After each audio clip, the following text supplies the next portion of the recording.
Okay, let's get started with our first bias of this session, unconscious bias. Unconscious biases are mental shortcuts that our brains use to make sense of the world around us. We all have unconscious biases, but by slowing down and becoming aware of them, we can reduce the impact on our decisions. Not all bias is unconscious. Unfortunately, it is still all too common for people to experience a lot of discrimination based on their race, gender, sexuality, disability, or other aspects of their identity. We all have unconscious bias because our brains take in more information that they can process. We rely on mental shortcuts to simplify the world around us, which means we rely on stereotypes. Sometimes stereotypes are helpful. For example, if an animal is running towards you in the woods, you don't take the time to carefully evaluate it to confirm that it is a bear or not. You make a snap judgment. But when we rely on snap judgments about people, the results can be very harmful. Experts at Harvard developed that is called IATS, or implicit association tests, to better understand the unconscious biases we commonly hold. Their results are eye-opening and scary. 70% of participants more readily associate men with career and women with family, regardless of their own gender. And 75% of participants showed a preference for white people over black people, regardless of their own race. Meaning, those participants who were doing the test, regardless of their own race, they still preferred white people to lead them, for example.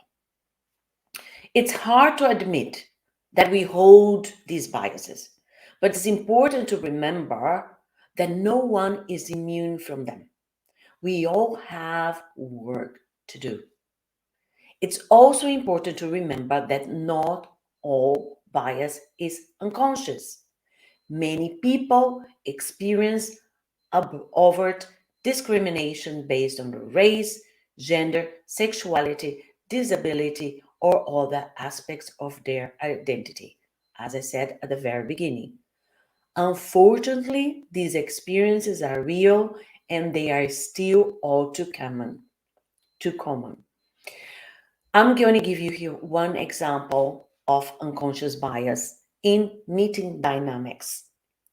For example, in a meeting, a woman strongly disagrees with a man about how to approach a problem. And the man says, "We can't talk about this anymore. She's getting too emotional." It sounds too familiar, doesn't it? Why it matters. In a healthy workplace, debates happen all the time and often result in better ideas, clearer strategies, and stronger teams. Shutting down debate can be counterproductive to your company's goals. Plus, being tagged as overly emotional can diminish a woman's standing at work and send a message to other women that they shouldn't speak freely. So, what can you do about it? Speak up. You can say something to support the woman's point of view.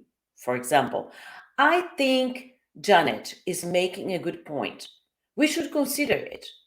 You can also push back on the too emotional comment directly. You can say, "She doesn't seem too emotional to me. Let's keep talking," as in a way to cut the conversation short. Or you can help your team get back to basics.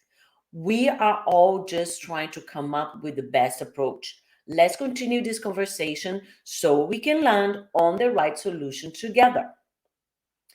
Why situations like this happen?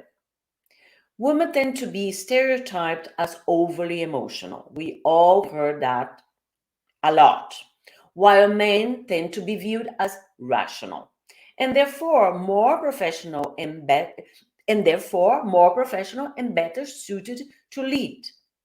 This dynamic can cause people to see a woman with an opinion, especially if she expresses it with conviction, as being overly emotional, while the same view voiced by a man is considered reasonable. Women of color can face different and more accurate variations of this bias, with Black women often labeled as angry and Latinas as fury. See, there's a lot of labels that we give out there because even in this example here, it from the other side, from the male's perspective, from the men's perspective, considering that man is more rational and emotionless, somehow doesn't benefit them either because when they show their emotions, they are considered weak. So we have to be very careful about this. Unconscious bias we all have, so we have to learn to be attentive to it and take action. And what you can do, speak up. And how to speak up? Well, you have to learn how to do it. And let's continue with this training here so you will be able to find ways to fight bias at work when you see them. So the next one will be performance bias.